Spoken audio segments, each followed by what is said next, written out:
see you out here tonight, to have heard some of the Democratic candidates on TV last night, to hear the dialogue that I'm hearing among students, that everybody is actually talking about environmental justice and the impact of the environment on our world right now.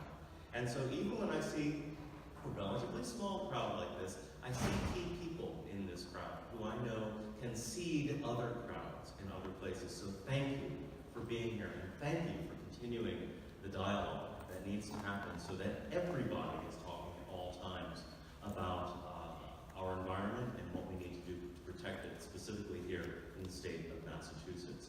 But as I said, I just wanted to welcome you all to this place. We have a long history of being involved. The restrooms are right outside of this door, always a little bit of housekeeping.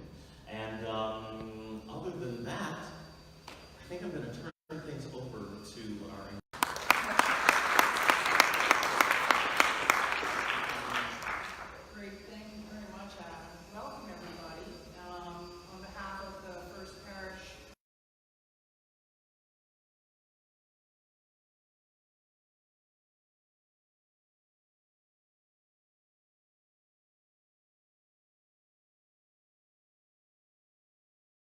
Mass and UMass Action. And the Harvard Flood Week asked me to make just a brief, extend you all an invitation. At the culmination of Harvard Heat Week this Friday, supporters of fossil fuel divestment from the greater Boston area and from around the nation will be standing together in Harvard Yard from 2:30 to 5 p.m. to rally for climate justice and demand that Harvard align its investment principles with its ethical values to show responsible climate leadership. So you're all invited to attend that event. I'd also like to recognize our hardworking legislators who are here this evening. Vice Mayor Jan Devereaux, there she is. Okay, great. Thank you. And is City Councilor Dennis Carlone and Quentin Zondervan here? No, they may be arriving later. And I believe State Senator Sal Domenico will also arrive later. So we will have Senator Pacheco will do his presentation. At the end, we'll have a question and answer. And that microphone, which I just need to move back a little bit at the end of this presentation. Senator Marc Pacheco was elected to the Massachusetts House of Representatives in 1988 and to the State Senate in 1992, representing several southeastern Massachusetts communities, including his hometown of Taunton. He is the longest continuing serving member of the Senate. Among his priorities, Senator Pacheco has been committed to job creation and economic development and to protecting the rights of veterans, women, and seniors. He's worked extensively on global trade issues and strengthening international economic and cultural ties. He's been recognized for his humanitarian work with awards from Russia and Austria. Prince Henry the Navigator, the highest award the Portuguese government and the legislators' go-to person and champion on climate as the founding chair of the Senate Committee on Global Warming. He authored the 2008 Global Warming Solutions Act. The act calls for the creation and implementation of a plan to reduce greenhouse gas emissions in Massachusetts by 10 to 25% below 1990 levels by 2020 and by 80% by 2050. And this has served as the framework for the state's legislative and Senator Pacheco co-chairs the Eastern Regional Conference Energy and Environmental Committee to increase civic engagement, and his coming here tonight is a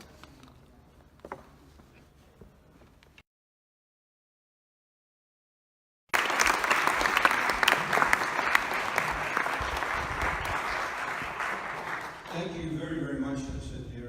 Let me just thank you and all those involved in the Sustainability Committee here at the parish for your commitment here to the parish. When I think of this First Parish Church, I was telling Cynthia and the rest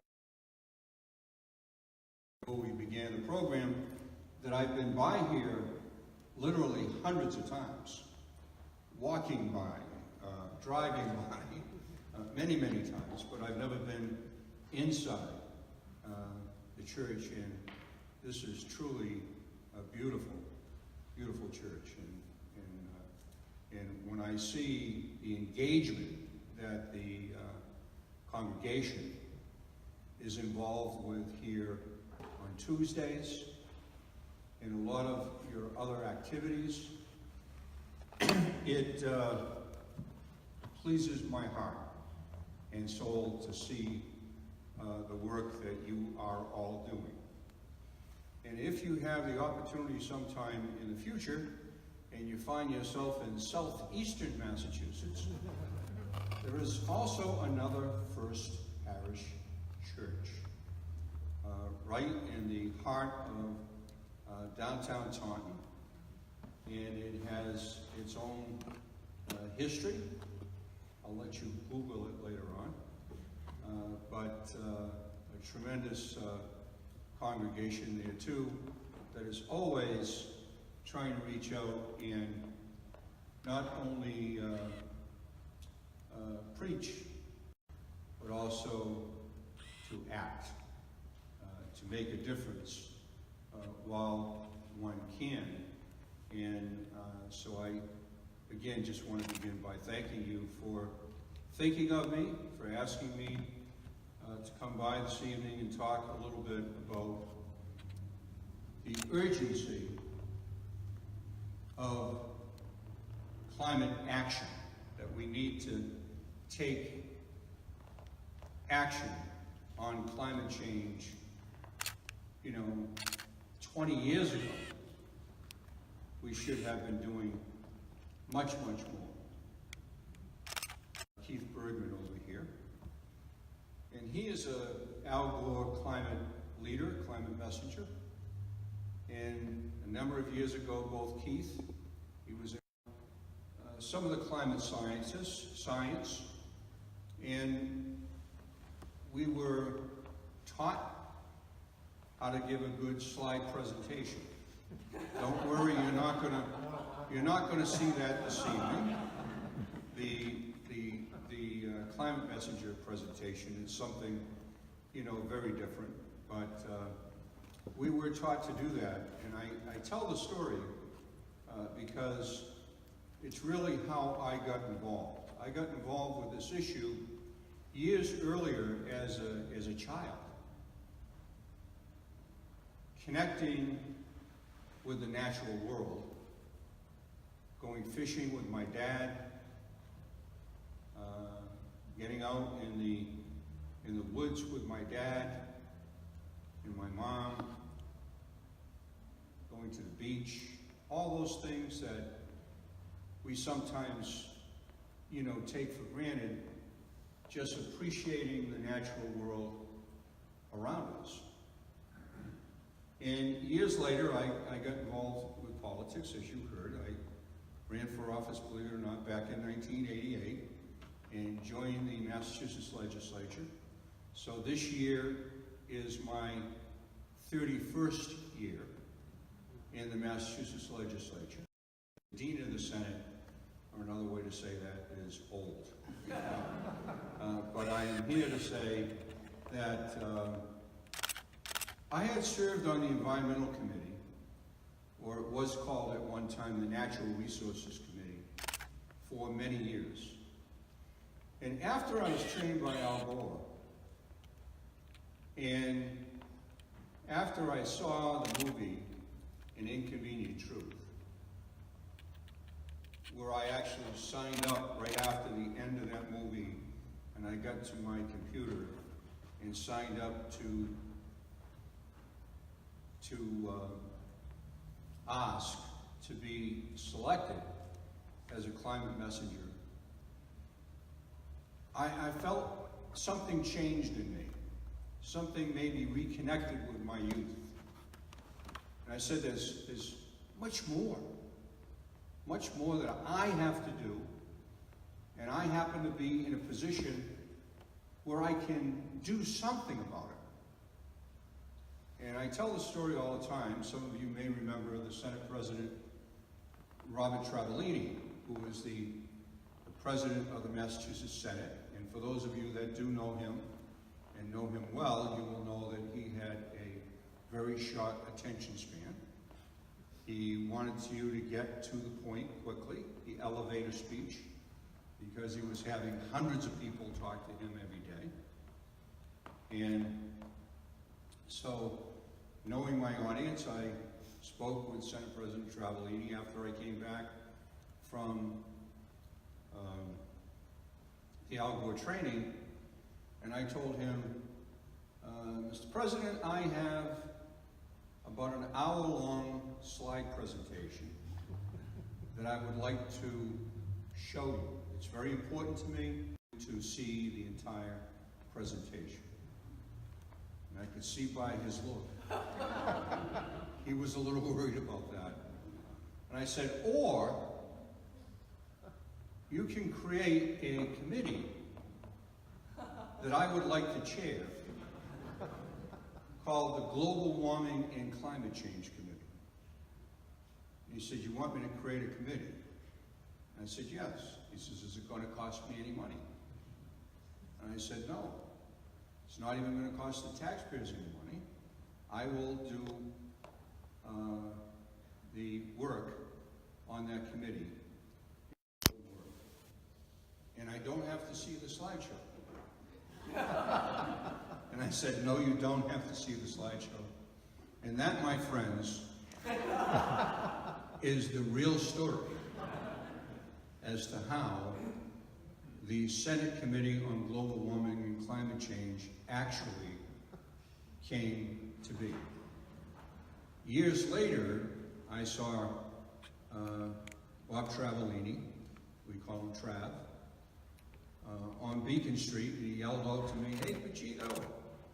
And I turned around and he said, you know, that global warming and climate change stuff, that's real stuff. I said, yes it is. Yes it is. And he happens to represent a lot of clean energy clients now. But we had the opportunity to actually, I think, start something that was very powerful in the history of our Commonwealth. And as a result of that, I think we did that back in '96. And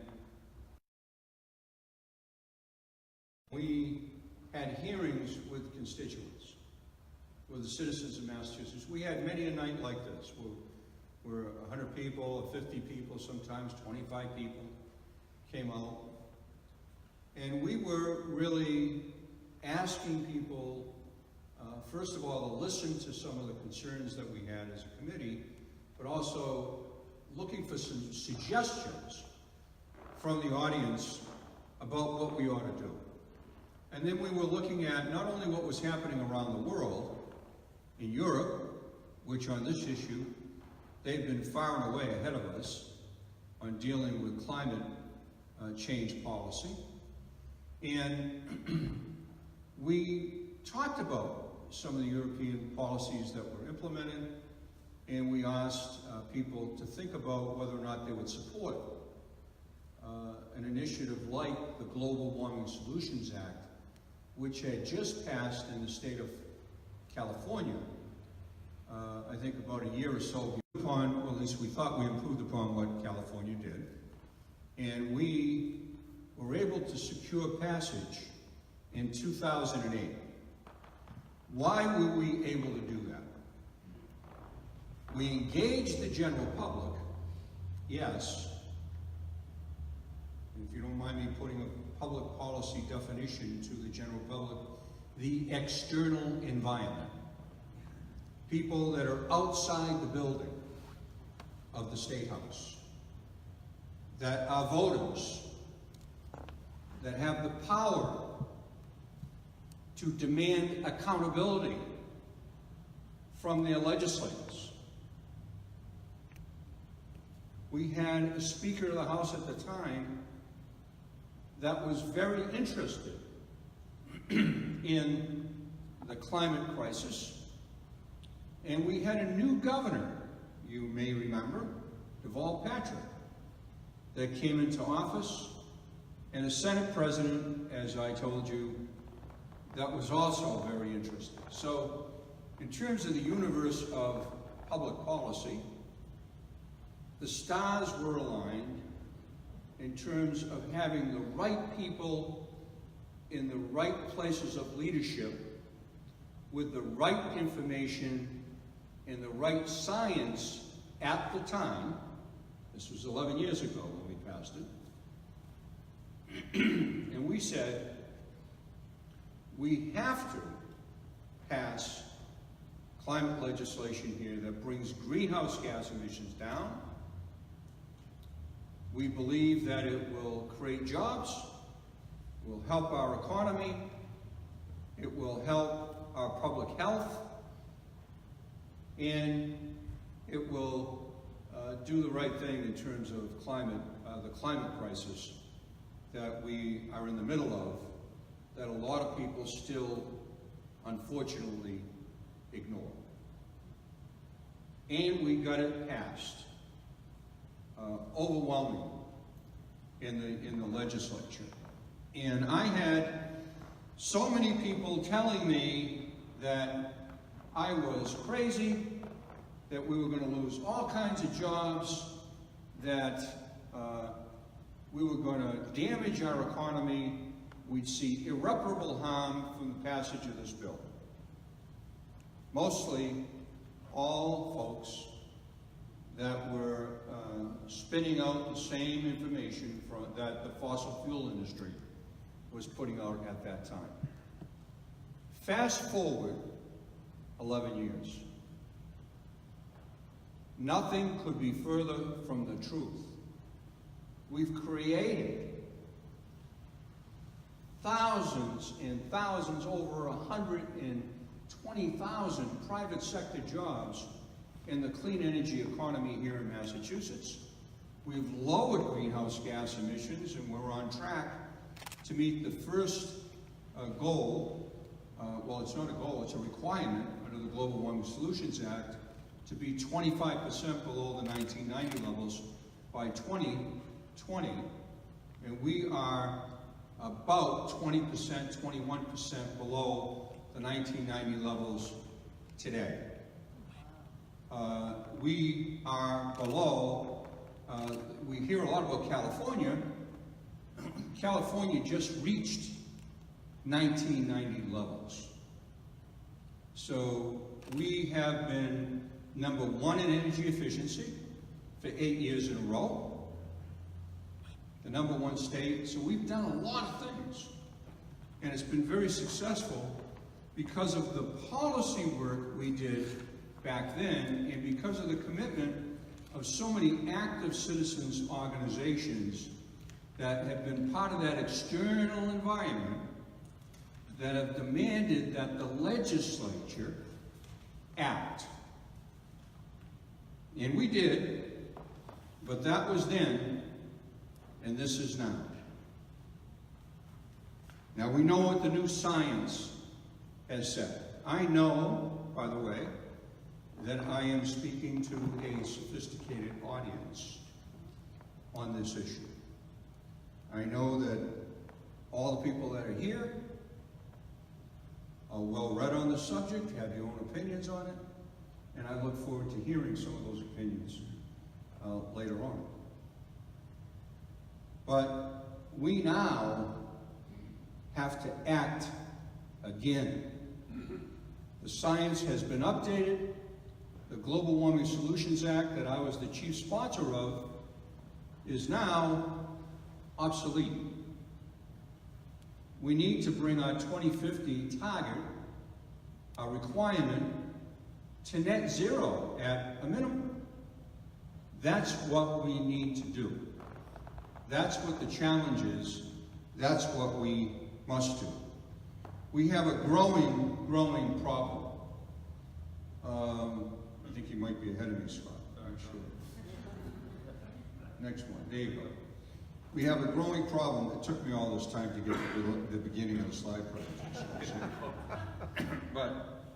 So anyway, over the past decade, you've seen the frequency and the magnitude of what has happened across the globe with extreme heat, wildfires, severe tropical storms, rising sea levels, floods, erosion. You name the crisis in terms of severe weather events, And we've been experiencing them like we've never experienced them before. If you just look at the summer of 2018, and we go to California, or look at what happened in Japan, in Greece, here's a number that absolutely frightens me when I see it in Oman. The low temperature, the lowest it gets, is 109 degrees. 109 degree temperature. That's the low temperature. It is frightening. When we look at stronger and deadlier storms, like Hurricane Maria, that made landfall in September 2017, killing some 3,000 Americans. 46 times more than initial count in December 1764. So, 175 mile an hour winds.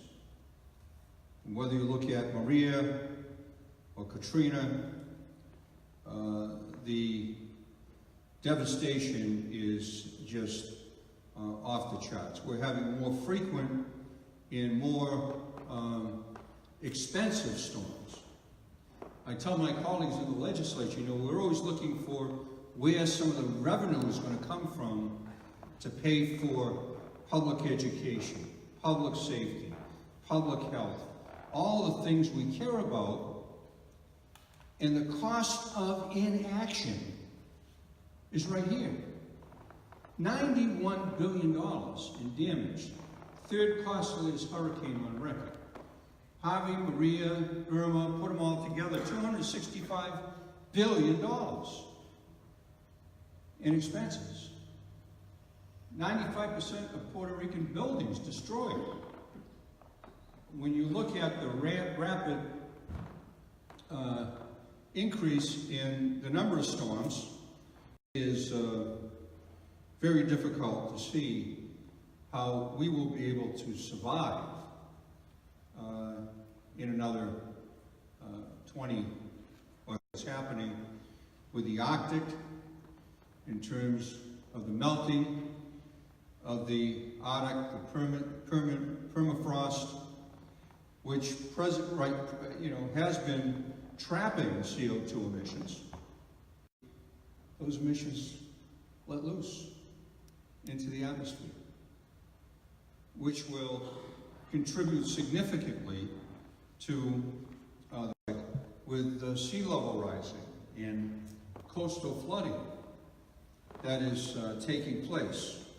So approximately $460 billion in real estate assets along the east coast of Massachusetts alone that is there and at risk as we all are gathered here today. Approximately 3.5 coastal communities, and it is an amazing risk factor that there have been independent reports and analysis done on the insurance industry and how that is impacting now what will happen in the future in terms of even being able to get a home insured along the coast. Not to mention some of the things that very few people have talked about so far. I mentioned it to one of our leaders here from Mothers Out Front earlier tonight, but I happened to take the train most recently to go to New York City for a meeting. And as I was on that train from Providence, Rhode Island to New York City, and I was going up that corridor and going through parts of Rhode Island and Connecticut and looking down on the marsh and the water that the track was literally feet above. Can you imagine the cost of redesigning and repositioning that corridor of rail and the economic impact that would be with the right storm hitting. You take Hurricane Sandy and have it come up the coast another 200 or so miles, we would have seen complete devastation. Next slide. And so it's not only to do with those issues, also issues of agriculture and soil. The growing season is significantly changing. If we look at, next slide, if we look at air quality in public health, communities like Springfield, Massachusetts, was ranked #1 worst city to live with asthma in the United States of America. And Boston is number 11.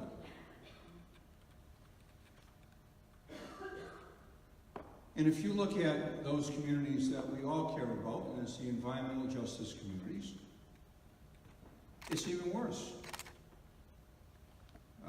We see low-income communities and communities with higher proportion of ethnic, racial, minority citizens in neighborhoods negatively impacted by our current energy system.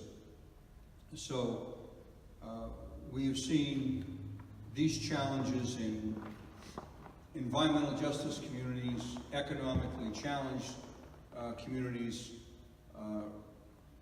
really being impacted disproportionately. And that's part of the cost of carbon. There is a cost of carbon that we don't see. The air, we don't see it. Healthcare costs in urban areas in particular, like the metro region here. And you talk to groups, we've already seen it happen. You take a look at other places in the African continent and the impact that is taking place there. Then we just can look at the science, right? The IPCC report, special report on the 1.5% centigrade global warming, looks at all of the information that is taking place with the potential for Arctic summers. Limiting global warming to 1.5 will require rapid and far-reaching transitions across all sectors. And it's important that we begin to do that. The 4th National Climate Assessment that came out is another thing that I think is very, very important, because our president right now did not necessarily authorize this. It was already pre-authorized, right? So it actually came into being when there was another Republican president by the name of Ronald Reagan, who cared a little bit about this, this information. And it highlights extreme costs associated with the destruction brought about by climate change. And last year's assessment, we were working with 12 other federal agencies, and they're all listed up here, to come out with their assessment. Actually said, you don't have too much longer, people, to do something about this. Because if we wait any longer, it won't be like some mistake we have on a budget sheet that we can take out the pencil and use the eraser and fix it. This is a mistake that if we make it, if we ignore the cost of inaction, we will set ourselves on a course that will be irreversible in terms of the significant damage that it will do and is already doing. The amount of species that we have already lost. The acidification of the oceans, which continues to expand. The impact on our fisheries, on different crops that we would take for granted, maple syrup, that we take for granted in this part of the country. So what has happened in the meantime? Well, we have a new federal administration, not paying attention to any of the science, is looking at bringing back coal and going about the business of rolling back environmental policies. And the list goes on and on and on. We couldn't even put a list on one page in terms of all the things that are being rolled back at the federal level. The good thing is we have another branch of government, at least for the time being, the courts. And good legal scholars and people that are in the right offices, like our own Attorney General and Attorney Generals across the nation, that have taken this administration to court on a whole range of issues. And so far, they have been fairly successful.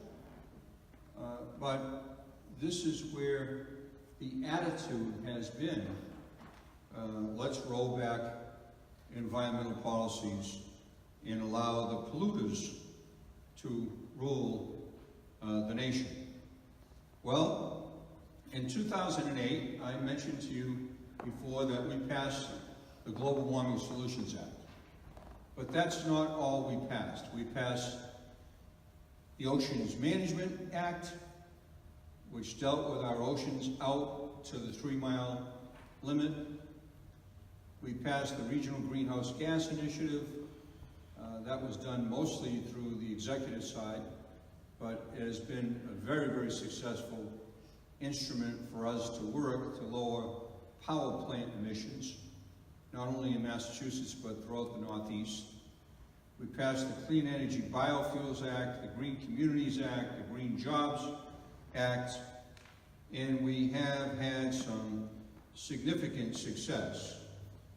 Global Warming Solutions Act, I mentioned to you before, but I want to read a quote from Justice Calfquist, Supreme Judicial Court in Massachusetts, when he wrote, "The Global Warming Solutions Act is designed to go well beyond business as usual in terms of reducing emissions, to upend rather than uphold the status quo."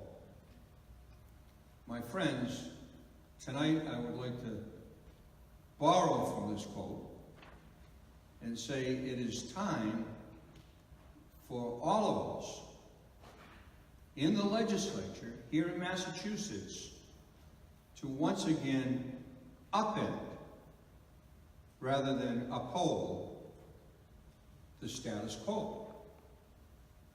We need to update the Global Warming Solutions Act. So we have seen emission reduction, clean energy procurement, incentives for communities, residences, and businesses, investments in green infrastructure, but we need a stronger climate policy in Massachusetts. Nevertheless, remains something that we need to do because what we're doing is not enough. We have no substantive plan or intermediate requirements to help us achieve our requirement of reducing emissions 80% from the 1990 levels by 2050. And as I said, we already know that's not adequate anymore. We need to be at net zero by 2050. So the fossil fuel industry, what are they doing right now? They are spending in excess of $120 million last year alone, $120 million in lobbying in the US. Now that doesn't count the commercials you see on TV and everything else they're doing. We're just talking about lobbying that they're putting forth to kill bills in states, and certainly to stop anything from going forward at the federal level, in particular in the Senate at the federal level. So what can we do about this? There are a couple of bills that I want to reference to you. One is a bill that I've sponsored, Senate 2005, and a bill that Ruth Balzer from Newton, who is also a fellow climate messenger as well, sponsored in the House. They're the exact same bill. And the bill updates the Global Warming Solutions Act reduction requirements to 50% below the 1990 emissions levels by 2030, 75% below 1990 emissions levels by 2040, and net zero emissions by 2050. We raise an annual renewable portfolio standard from 2% to 3%, which is what we tried to do in the last session. We were just not able to be successful in doing so, so we want to get it up by another percent. We also want to eliminate the solar net metering cap so that we can expand the opportunity for solar infrastructure to move forward in the Commonwealth. It codifies the definition of environmental justice in state law, so the environmental justice population, the environmental justice household, and the low-income households all also prohibits the denial of energy programs to consumers on the basis of class. So we have some economic justice in this piece of legislation.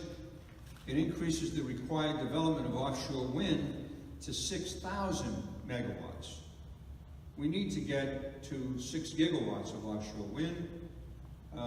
This doubles the state target for battery storage to 2,000 megawatts. All of this is in this one bill. It's an omnibus bill, although I prefer to say it is not an omnibus bill because, you know, I'll read in a publication, oh, we've got an omnibus bill. It hasn't gone through the process. That's why we should, that's what the fossil fuel industry does. They'll call it something that it's really not. It's all pieces of legislation that lower greenhouse gas emissions. Every one of these provisions lower greenhouse gas emissions.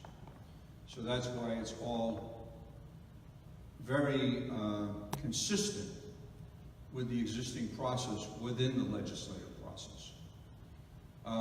We direct the pension fund in this bill to divest from thermal coal and permits any independent retirement board in the Commonwealth of Massachusetts to divest from fossil fuels. We have to get about the business of divestment, because if we don't, those are going to be stranded costs out there that we're all going to pay for at the end of the day, and they're going to be terrible investments for people. We're already starting to see independent organizations like, Scott, what was the name of that organization? Black Rock. Black Rock, that, you know, actually had done a lot of work in predicting the crash that was the banking crash, and they hedged against it because they were looking at the algorithms that were coming back in, and they ended up becoming very wealthy as a result of that. But they are now predicting that anybody in the investment sector ought to get out of fossil fuels because they're going to get burnt. These investments will be tanked. So we also prevent a pipeline tax from taking place so that it's not you and I, the citizens, that will be financing a fossil fuel investment. Let the investors invest, their own resources if they choose to do it, but don't ask us, to pay for something that will be in the ground for decades and decades and decades, when we're going to be transferring to a clean energy economy and getting away from that type of infrastructure. We also require 50% of state-owned and leased vehicles to be zero-emission vehicles in states in the Northeast, to put in place a market-based compliance mechanism, putting a price on carbon, essentially, at the wholesale market, which would run similar to a reggie for transportation. It's not the end-all and be-all. Some people don't like cap and trade or doing it this way, but think about it for a second. We have, or could have, bipartisan agreement on getting that done. And it would not be subject to a ballot referendum to repeal. So that is something that I like about that part of the proposal. Also, we want to not only have that mechanism in place by 2020 for the regular transportation side, but we also want to move it to the commercial, industrial, and institutional sector by 2021, and the residential sector by 2022. So we have the entire economy heading in a direction that will lower greenhouse gas emissions. And while we're doing that, we're creating jobs. We're creating jobs by doing it. And we're improving our own and the collective public health of the citizens of the Commonwealth. It is amazing when I look at the healthcare related costs of carbon. The EPA had estimated under the Obama plan, this was just with power plants now, that if that rule went into full effect, the Northeast here in Massachusetts, we would save approximately $1.9 billion per year in healthcare costs. That was an EPA number. Not today's EPA, but you know what I mean, right? So it's extremely important that we look at all of the costs of pollution, all of the costs of carbon, and when you start to add up that cost, everything we do to lower carbon emissions, wow, we really do right by this and future generations. Finally, let me just say that there are a number of other pieces of legislation. 100% renewable energy technology, that's a great thing to do, although by saying that, you really need to have You really need to define it more than I think the existing legislation provides, but I'm a co-sponsor of that legislation as well. There are pieces of legislation that really seek to get us to a future where we no longer have an internal combustion engine, where it is all net zero emission vehicles. And I'm not sure if many people have heard of a gentleman by the name of Tony Simon, and he's a futurist. And he spoke at a recent conference that I helped to put on with the Council of State Governments, that organization which I co-chair. It's telling me I should be over by now. And he provided a slide presentation where the first slide you saw was a slide of New York City Fifth Avenue in 1900. It was all horse and carts. And one little Model T Ford up on the right-hand side of the screen. And then he showed us 1913, 13 years later, I believe it was. And they were all Model T Fords, and one little horse and buggy up in the corner. And he right now is making a prediction that the market forces around clean energy vehicles, vehicles that run on battery, and other types of technology that get off of the internal combustion engine, we will see the same thing happen. He is liking it. He is basically saying that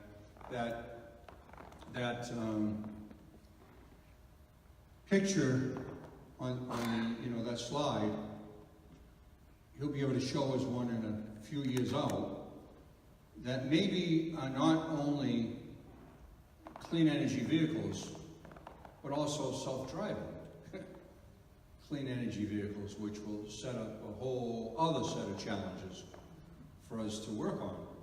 But the technology changes that are ahead of us are quite significant. Let's just hope some of those technology changes will also bring about some of the solutions we're going to need very rapidly in terms of climate.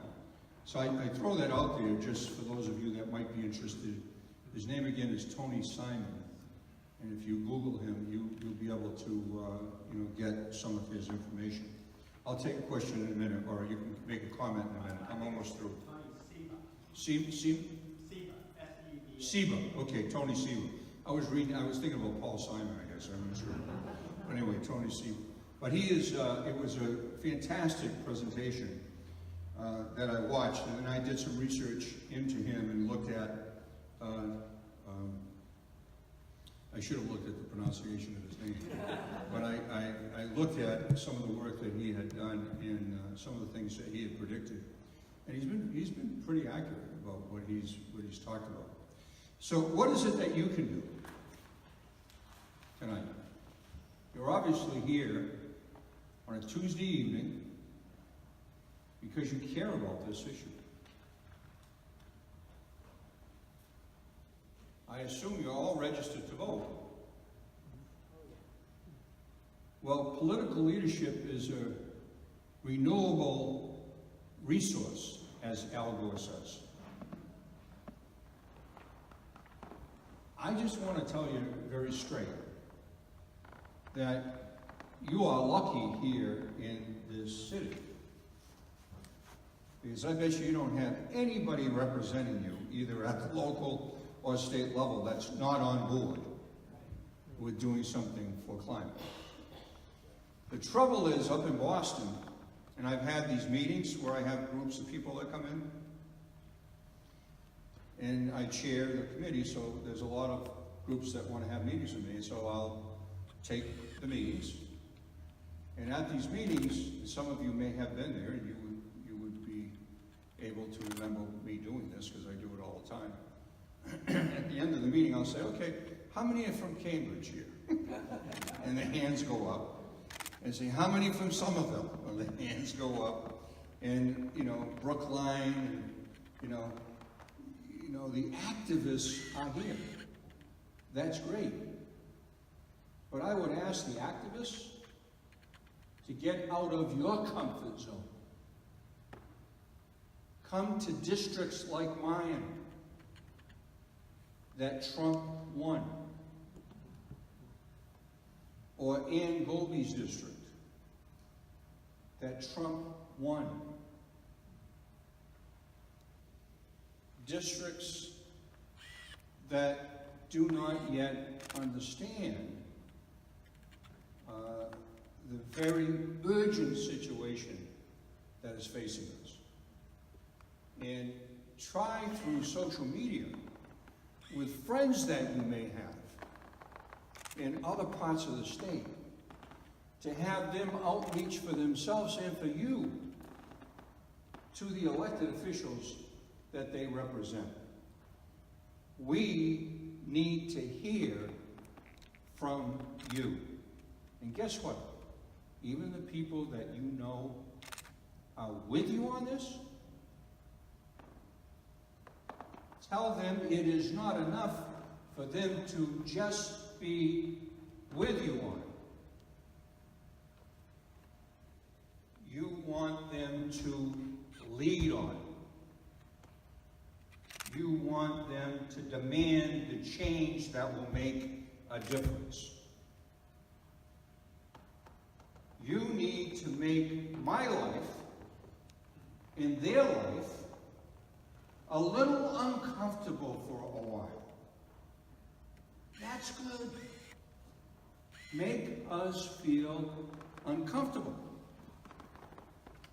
Because we need this change to occur. And if you look at history, all the great social movements, environmental movements, social justice movements, there have been times throughout our history where the elected officials had to be put in a place where they were a bit uncomfortable until they took the action that could have always been taken. Right? So that's the first thing that I would ask you to do. Get yourself familiar with these pieces of legislation. And if you want some information later on, and I can stay in touch with Cynthia, and we can be glad to communicate back and forth on these particular issues. Join a climate action group. Many of you are already members. How many are members of climate action groups?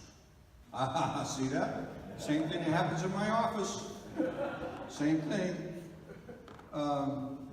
You got to make your own decisions, not only in your own life, but also decisions locally.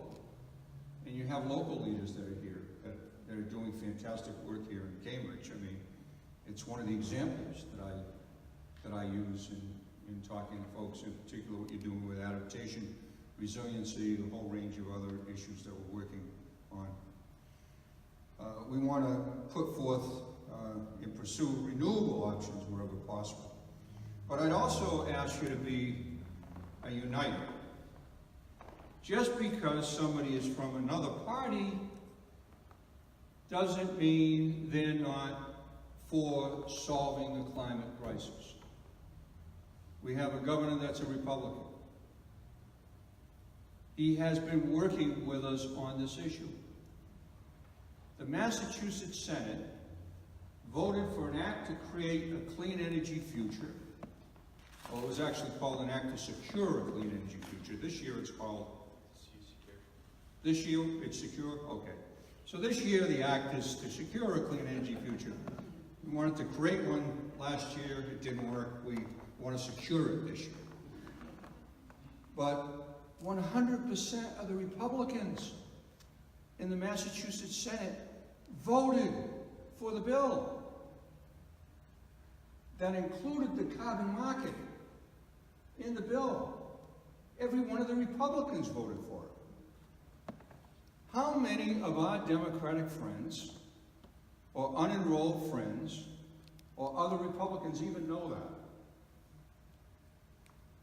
We have to make sure that people know that this is a bipartisan issue. We're not talking about Washington, D.C. here.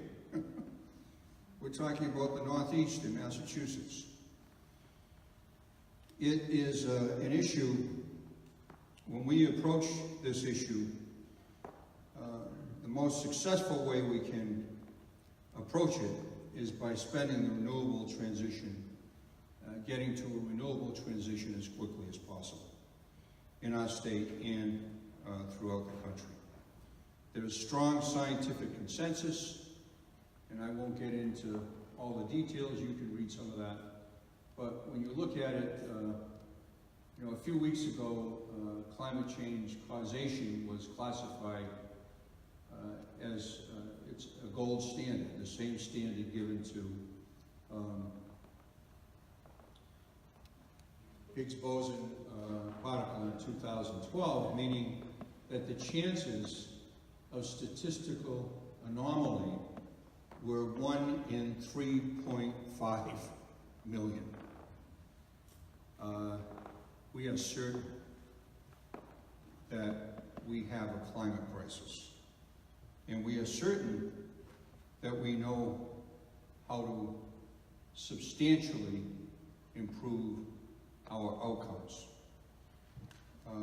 We also, you're going to have things that people will say about energy rates. We've got the highest energy rates in the United States of America. Here in Massachusetts or in the Northeast. Don't let them, and you'll mostly hear that from the fossil fuel industry. They'll be talking about the high energy rates. They're not incorrect. They're just not telling the whole truth.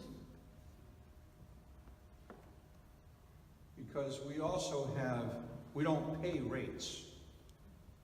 We pay bills.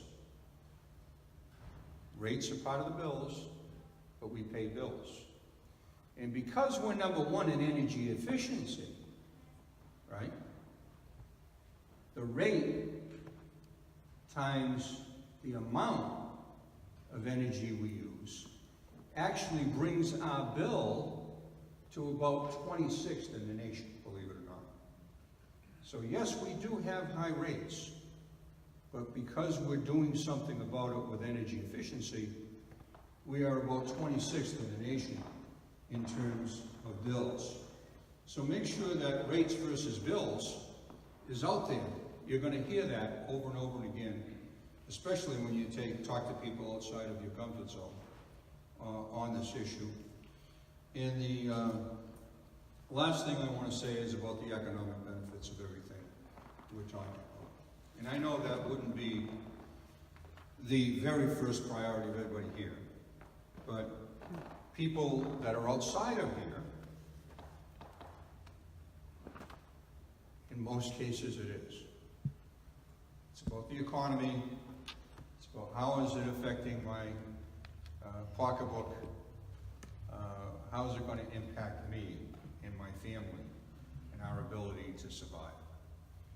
Well, if you look at the Vineyard Wind PPA energy prices that came in, ratepayers will save, over the 20-year period of that contract, approximately $1.3 billion in energy costs.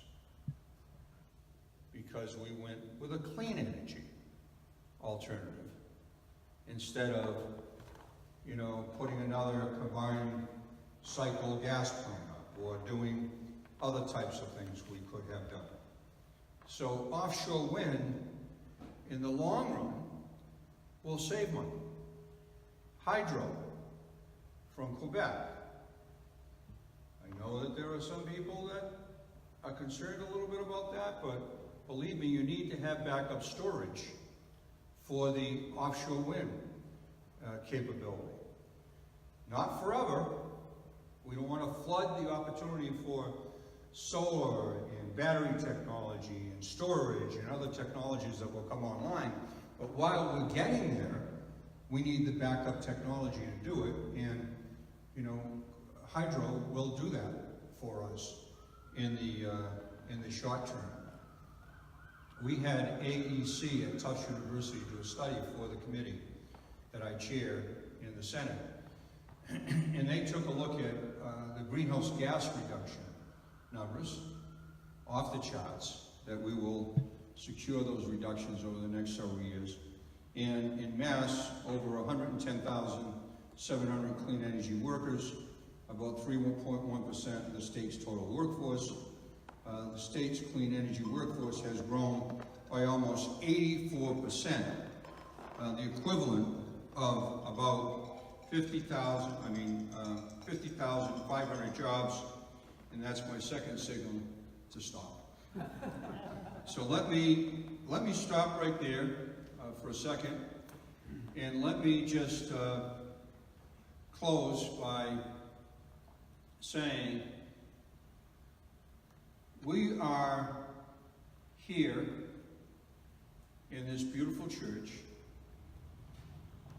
in an historic area of the United States of America,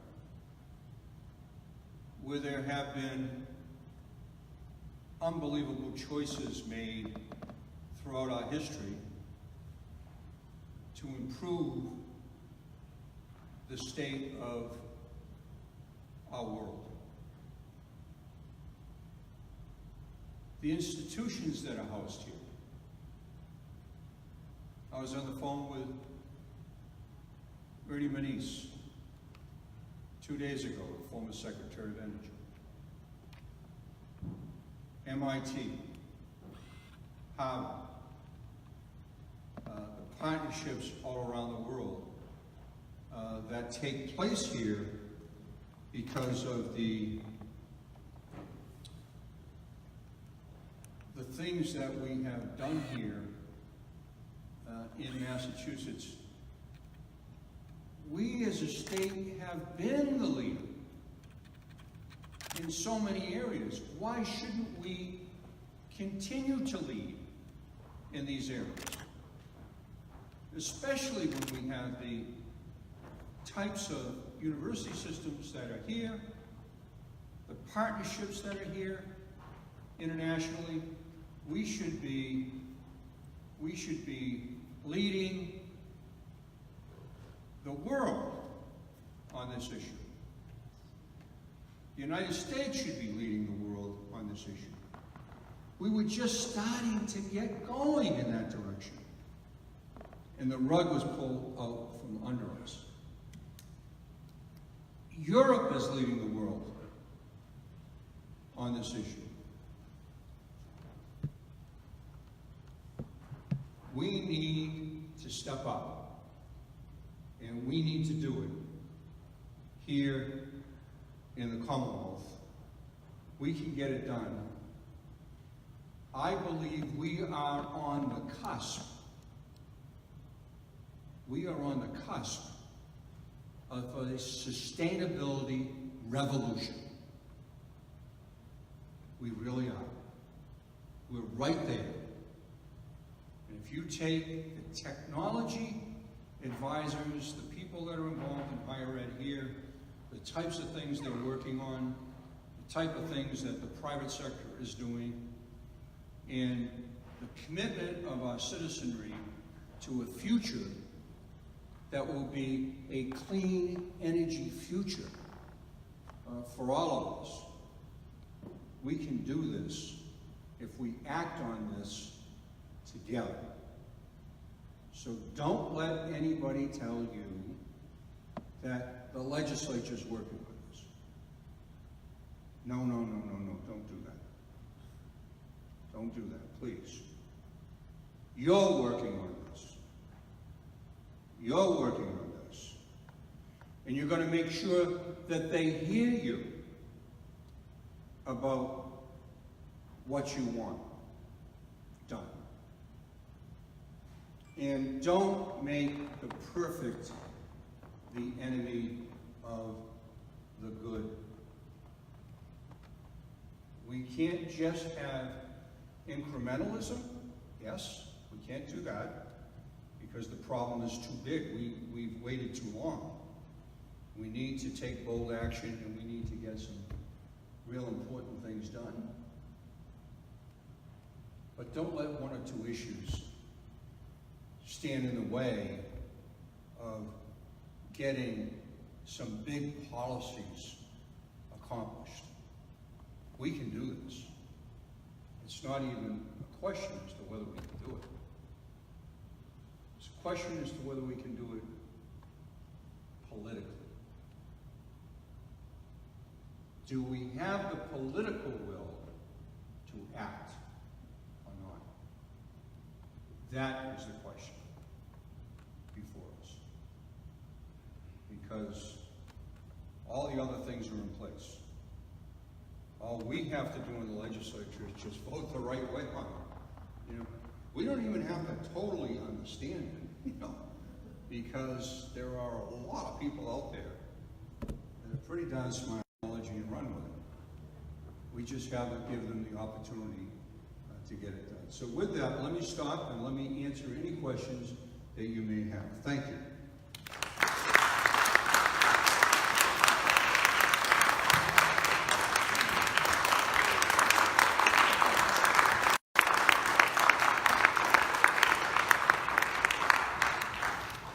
It's certainly the first time I've ever had a standing ovation in a church. Okay, well, Thank you. Thank you, Senator Pacheco. That was wonderful and inspirational. And I'd like to ask, has Senator Pacheco? Okay, so those of you who would like to ask questions, just come forward. I'll hand you the mic. I'd like to ask that you frame your questions. You focus on the question rather than statements, and keep it brief. So, who'd like to go first? I know this is not going to be a shy crowd.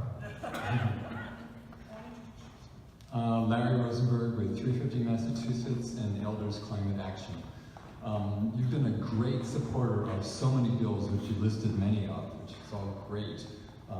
There's one that you have supported in the past I was a little unhappy that you didn't mention, which was the GWSA Implementation Act from last session, which is incorporated into the Omnibus Bill, and the corresponding Joe Moschino's 2050 roadmap, the comprehensive plan. Could you say something about that? I'm sure you're supportive. I did. It was part of an act to secure a clean energy future. So that is actually taking the interim targets and making them requirements. So that's in there. It's going one step further. It actually says net zero by 2050. And we also incorporated in the carbon market into that as well. Joan has the bill in the House. I have a similar bill in the Senate, so it's essentially the same piece of legislation. But I put that into an act to secure a clean energy future, because what essentially happens throughout the legislative process is this. You have climate legislation that will be in several committees, joint committees. The Energy Committee will have a bill, or several bills. The Environmental Committee will have several bills. The Transportation Committee will have several bills.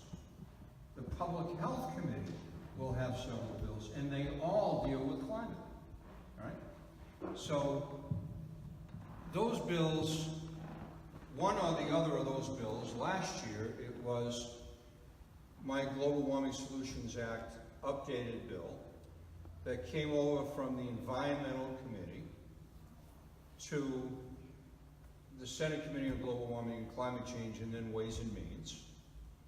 And because that bill said that we were going to update the numbers, we were going to lower greenhouse gas emissions down, anything that was eligible in terms of any other bill for amendments, as long as it was consistent with the goal, could be added to that bill. And so that's how you came up with the bill that I just went over. Because essentially what happens on the floor of the Senate or the House, you'll have amendments to an underlying bill. And if it's consistent with the theme and the goal of the bill, then parliamentarily it will be allowed because it's consistent with the underlying bill. And so Jones' bill is out there. It's a very good bill. I have one as well. I'm long beyond, which one gets done. Whichever way it gets done is fine with me. I said today today is the 113th day of the year. So think about this. We were going to have a government shutdown at the federal level.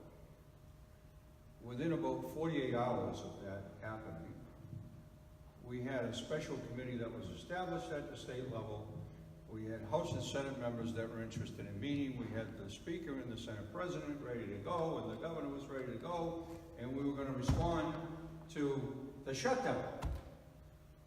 This is a heck of a lot worse than the shutdown.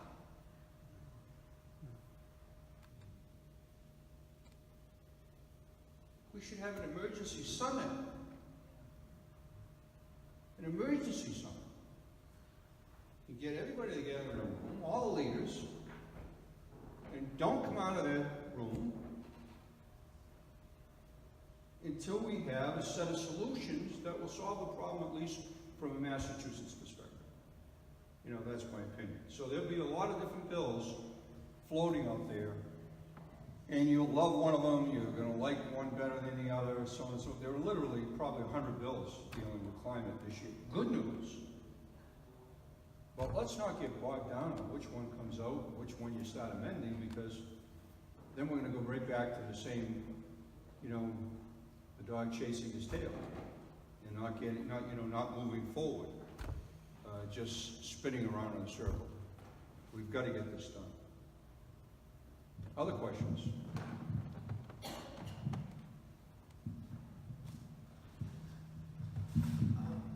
Thank you, Senator. That was great. Really appreciate your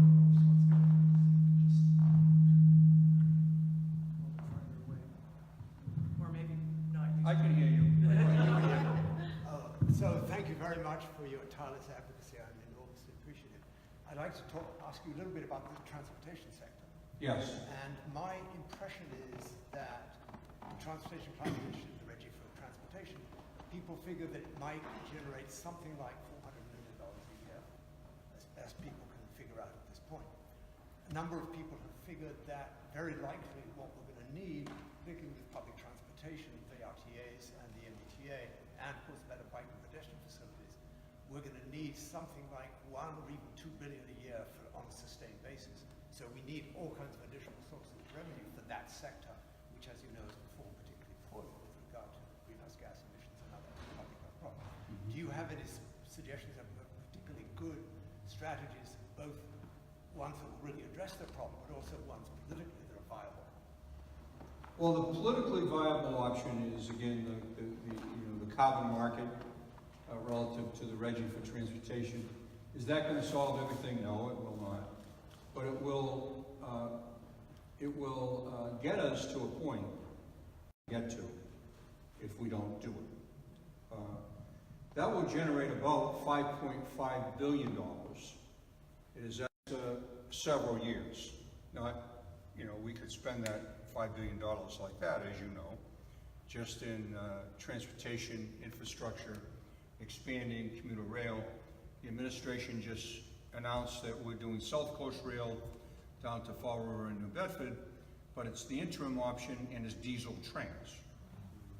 Wasn't supposed to be diesel trains. It's supposed to be electrification of that rail line, and we could be paying for the electrification. That's the type of vision we need to embrace. And the transportation sector, if we have an engine, and there's legislation filed that actually makes that be so here in Massachusetts by 2038. France has 2040. You'll see other countries, doing similar things pretty soon. So you'll see us actually, maybe creating a museum someday for the internal combustion engines, But we're going to see that change significantly. But in terms of revenue, we had a great revenue option that unfortunately the state Supreme Court threw out the last time around in terms of the so-called millionaire's tax. They threw it out because it was a citizen petition. We in the legislature, I was with Jason Lewis last evening, who was the chief sponsor on it, but I'm a co-sponsor of that revenue bill, which seeks to put it on the ballot through the legislature. And we believe, from the constitutional law attorneys that we have spoken with, that we're on firm footing on that. Secondly, there's a revenue transportation committee group that has come together in the Senate, and I know the House is working on this issue as well, to look at other ways in which we can take care of this. Now, in terms of the millionaire's tax, that was going to be about $2 or $2.5 billion a year. So, but it was directed to transportation and education. So hypothetically, doesn't say what the percentages are, but it has to be spent on transportation and education. With the significant need we have in transportation and funding, in particular, some of the higher education pieces in terms of getting the debt, college debt lowered, those types of things, that we could have that be about $1 billion. Say we conservatively say it's going to be $1 billion each. So $1 billion for education, $1 billion for transportation. You take $5.5 billion with the other initiative I talked about, and then you start looking at other issues like miles driven, congestion pricing, other types of things that you put together. Now you're starting to talk about the level of revenue that you will actually see start to make a difference. Yes? Senator, I have just two quick questions. The first is, would you comment on the Benson bill and what you see as the pros and cons of that, and whether you could support it if there was sufficient support throughout the legislature? And the second is to give us some sense as to whether Massachusetts might be receptive to the Green New Deal. Well, first of all, and don't take me the wrong way on this, especially when I have live streaming going on over here. In about 15 minutes, my Twitter feed will be off the charts, right? But I support the Green New Deal. But we're talking about the Green New Deal is really about the national movement Green New Deal, which is very, very different when you start to bring it down to even, for example, what New York City just did with their version, right, of a Green New Deal. I would suggest to you that an act to secure a clean energy future is a version of a Massachusetts Green New Deal. We're talking about economic justice, talking about job creation, talking about greenhouse gas initiative reduction. We're talking about improving public health, all of the major principles that are combined in the Green New Deal. The Green New Deal, in fairness right now, is a resolution at the national level. It is a set of ideas and principles that will be there to do something about if we have a president who is going to be signing a bill and a Senate that will actually go along with it in a few years. We don't have a few years. What we need is we need state leadership right now to do the maximum we can. Now the Benson bill you were talking about, I don't know, I may have had it wrong over here before. Were you mentioning the Benson bill before? No, you were talking about Joan, right? Yeah, okay, Joan. Now Benson, you're talking about the revenue neutral carbon tax or carbon fee, whatever you want. In my opinion, and I may be wrong about this, I don't even see that coming out of the House. And if it's a revenue bill, if it's anything that can be considered a quote-unquote tax, then it has to be authorized from the House of Representatives first. Now, would I support that type of legislation? Absolutely. Do I think it is more prudent, more efficient, and gets us to a better position globally to do the carbon market with 9 other states in New England? Yes, I do. Short term, you know, for the first couple of years, when we get that market and then people understand what it does, you can see how the revenues are improving, our ability to make significant infrastructure changes and investments in the clean economy. So I'm all in favor of that.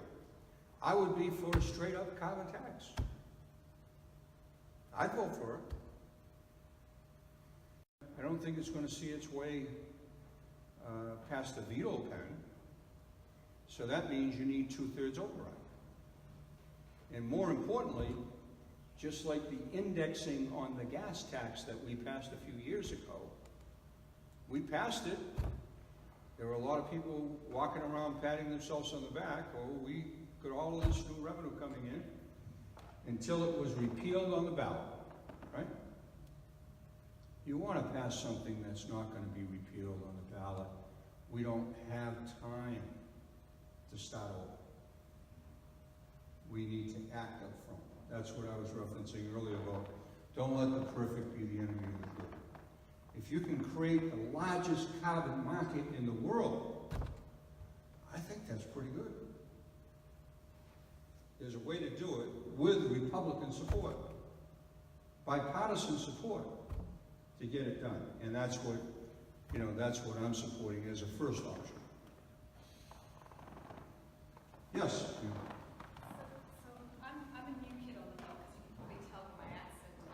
You're one of the new kids on the block? Yeah, I only became a citizen a few years ago, Okay. so I'm getting used to how the whole system works here. And from what I can see, last year when you proposed the clean energy future, it passed the Senate, but it didn't get anywhere in the House. And then they started pulling it apart, and they started picking on bits they didn't like and threw those out. And what I kind of want to understand now is why you think this might work and what you need to do in the House to help it work. If the Senate's there and the House isn't, there's obviously some work that needs to be done. If we're going to go again with a big omnibus bill which has lots of components so it doesn't get picked apart again. Especially when I voted for the renewable portfolio standard, and that got diluted from 3 down to 2, and then it's going back to 1 by 2030. Yeah, it did get diluted from 3 to 2. Can everybody hear Yes. our friend? The new kids on the block? Here, use my microphone. So my question was, when they put this idea for proposing a clean energy future to the Senate last session, it passed unanimously, but then was picked apart in the House. And bits of it got thrown out, and the bits they didn't like didn't get anywhere. And I gave the example of the renewable portfolio standard, which was aimed at 3%, but came in at 2, and then the reduction back in 2030 to 1. And I didn't see that as visionary leadership. So we might be first in energy efficiency in the States, out of all the states. I'm not sure that would be true around the world, but anyway, I don't see visionary leadership coming out of Massachusetts at the moment, and I know that's what you're trying to bring about, but how can we ensure that we don't go to the legislative with another omnibus bill which then gets diluted? Or one bill that doesn't get done. Not an omnibus bill, but just one piece that doesn't get done, or it gets changed, or it gets... The challenge before those of us in the legislature that want something done that's bold, that will actually help solve the problem. There is no one bill that will do that. Not one bill that will do that. So there is a combination of strategies that need to be put together. You know, we need all of the above. We need offshore wind. We need more solar. We need more storage. We need hydro. We need to really drill down on energy efficiency, not to scratch the surface where we are. A former colleague of mine used to say, it's easy to be number one in energy efficiency when everybody else is so bad. Right? It's true. So we need to drill down where we can come in and have the government partner with the private sector and be part of bringing those greenhouse gas emissions down. And energy efficiency, I really believe we could probably take 25, 30, in some cases 40% off the top in terms of demand for energy. Just by going through and retrofitting a lot of the built environment. We can do that. But we got to get about the business of doing it.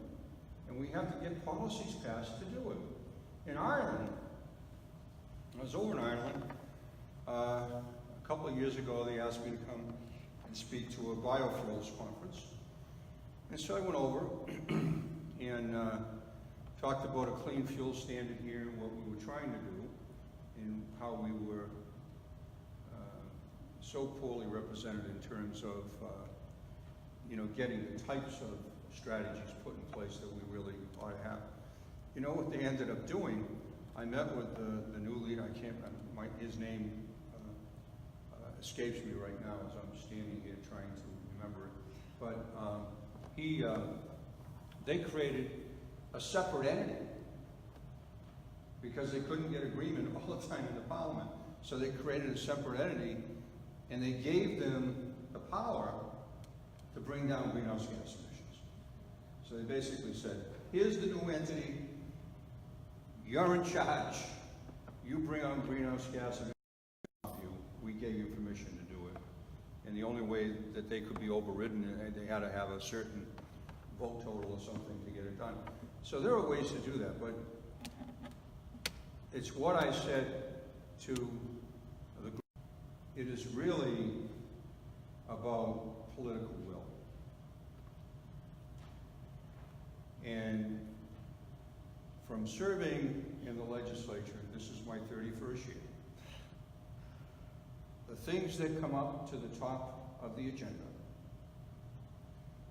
believe it or not, are the things that the overwhelming majority of people in all the districts, not just one or two or a dozen districts, but in all the districts statewide, are demanding to come to the top of the agenda.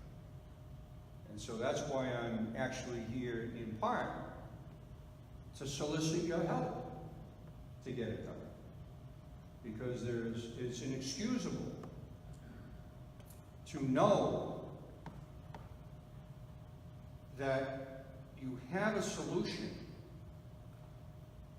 that will bring greenhouse gas emissions down. And yet, the legislation you want to pass will keep them up here. That gap is what we need to close. And the science tells us what that is. Everybody knows what that is who wants to pay attention to it, right? At the state level. The combination of all the things I shared with you tonight would significantly lower greenhouse gas emissions so that Massachusetts would be by far the leading state across the board. And we would, importantly, go beyond our responsibility under the Paris Agreement Accords. We go beyond that because we now know the new science is saying we need to be net zero by 2050. So if you're going to be net zero by 2050, you need all of those bills to pass, either one at a time or all at once. If you pass one of them, you don't pass some of the others, you're just leaving more work for yourself to do next year. You know, it's like doing the laundry. You know, you don't want to do just a couple of sheets. You got to do them. Might as well get the whole thing done because you're going to need those clothes, right? And that's what we got to get it done, and we got to get it done quickly, or we're going to be in some serious trouble. So I wish I had a better answer for you, but the answer comes down to politics. It's how do we get the leaders to exercise their political will and make this a priority. When it was at the top of the agenda in the government shutdown, that was the priority. Immediately. I guarantee you that if God forbid, and please, we're in a house of worship here, don't do this, you know, don't have it happen. But God forbid we had a Hurricane Sandy hit us up the coast here, Boston, Cambridge, and everything else. Oh, there'd be a lot of finger pointing at the State House the next day. Everybody would want to do it then. We'd be running to our desks to vote on it. This is the 113th day of this year.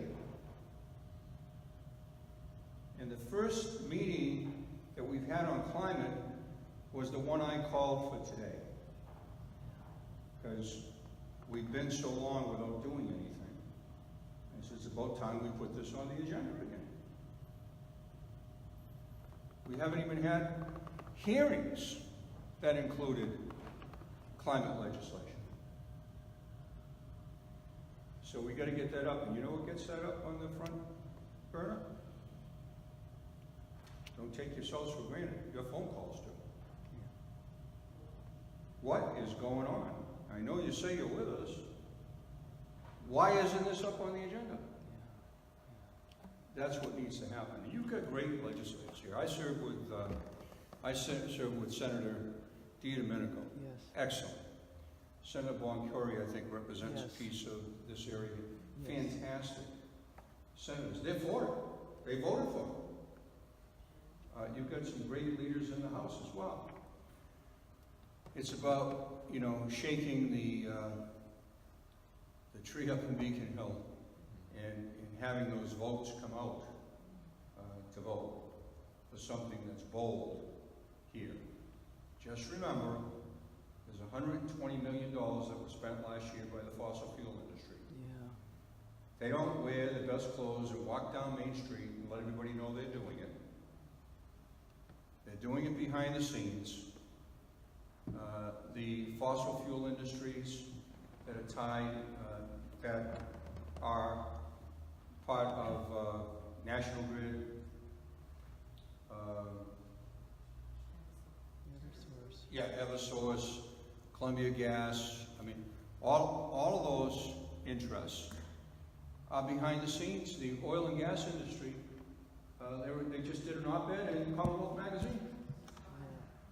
Right? They're all trying to kill these bills. You know how you kill bills? You wait. It's not that you're against it.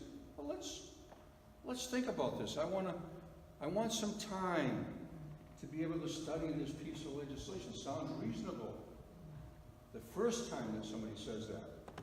The 50th time somebody says that, it's about time they did their homework ahead of time. So it's the politics of getting this done. And that's why we need all of your help and so many other people from throughout the state to help out if you really want it done. I mean, Mothers Out Front, for example, where are you? You're one of the, right back here. You guys have been fantastic. Mothers Out Front, Sierra Club, ELM, you folks have been fantastic as well in terms of the work that you're doing. We need more people out there doing this all the time. And I know it's a pain to continue to do it, but we have to do it because we need to see this happen. And for those of you that are at home, we need you too. We need you too to get involved and make a difference, and let's get this problem resolved. It's not unresolvable. We can straighten this thing out. Let's get it done. Get on the phone and call the legislators that represent you and ask them to get these climate bills out on the floor of the House and Senate, and let's get them enacted into law. So, who else had, you had a question, right? Oh yeah, it was just basically, I don't have any friends throughout the state. I'm a transplant. Do you have any tips of like starting these conversations with people who aren't in my bubble? Well, believe it or not, there is talk radio. I'm serious. There's talk radio to get on there. Don't do it by yourself. Make sure there's at least some people that are here tonight that are going to follow up and back you up once you get on there. But, talk radio, letters to the editor, just the old-fashioned ways of communicating, social media, the new ways of communicating right here. We have to get that word out that this is important. If people really want to see their future in particular, I think the people that are the most passionate that I bump into throughout my time dealing with this issue are people that are young at heart, my generation and older, because it's a legacy issue for them. They know the type of world they're going to leave behind. And they really don't like being a part of not doing anything about what they know needs to be done. And the other group that I see very involved in this is the millennials and those young people that are in school right now that I see around here. I love coming to Cambridge because anytime I walk around Harvard Square, I feel like 20 years younger all the time when I come here, because it just you see all that youth and excitement going on. Well, we need to engage that group, and that group has been very active. When you saw the young people doing a school day strike, and it wasn't just to get out of school, Greta Thunberg, I think her name is, right, that created that international movement. That's inspiring, and we need to continue to do that. But people see it on TV, or it's somewhere else, or it's in another country. Well, it's not here. That's happening over there. Or they see the storm, or they see the wildfires in California. Oh, isn't that awful what's happening in California? Well, it's not here. So anyway, I just would urge you somehow to get engaged and get connected with legislators. People do read not only their email, but snail mail is pretty powerful stuff, because we don't get too much of that anymore. So it rises to the top right away, because it's not as easy to do, but it's very obvious in the office. You start getting a pile of snail mail, you say, what is going on here? Let's find out what that is. So anyway, other questions? Yes, yeah. How about one last question? Okay. Yeah. So I noticed, I work for the state, and I saw that there's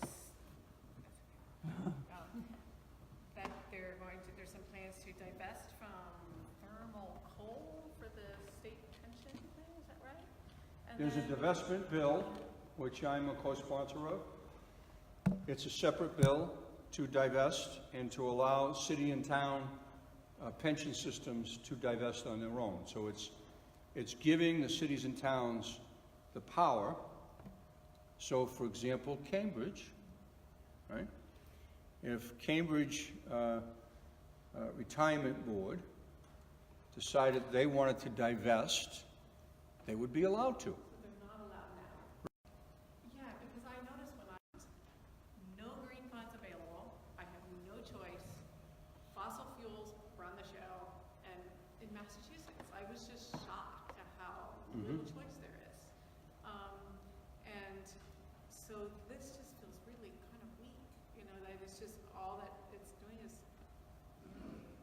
thermal. Well, your retirement board, you know, is an elected board in most cases all across the Commonwealth. And so there's another way for you to get involved, in particular as a public employee, in the whole process of elections relative to retirement boards, you know, and say, hey, listen, we want you guys to be speaking out, you guys and gals, right, to be speaking out for divestment. What do I do here? So there's Yeah, you can, that's a direct action you can take. You can call your leaders that sit on that retirement board and tell them, I know you can't do it right now, but I'd like to have you guys take a vote in support of the bill. That would allow you the option to do it, right? So. Yeah, and more. Well, we want to do it statewide. I mean, I've got a bill in to allow it to be divested statewide, to tell our pension system at the state level, get out of the fossil fuels, divest. And again, that's one of those issues that behind the scenes, those folks that are tied to those funds, oh yeah, they're trying to hold it up. No, we need a study, because a study takes some time, and before you know it, the session's over, and you start all over again. You're going to let them know you've seen that movie before. You're sick and tired of it, and you want something done. So. Okay, so the retirement board is who I talk to. That's a beginning, and then your legislators as well. There are some. I'm not going to get into naming names, but there's a number of actually progressive legislators that are not necessarily for getting involved in the whole divestment issue, believe it or not. So, but you'll find that out. You just start calling around, and you'll get the answers or not get the answers. But but they've got to hear from you. That's how democracy works, when it works best.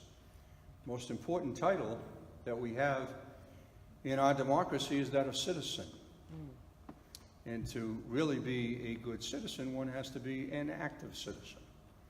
Responsibilities go with that title, and to the extent you can be involved and make a difference, it really does make a difference, because the overwhelming majority of legislators I serve with, and certainly that goes here in Cambridge, are people that really do want to make a difference.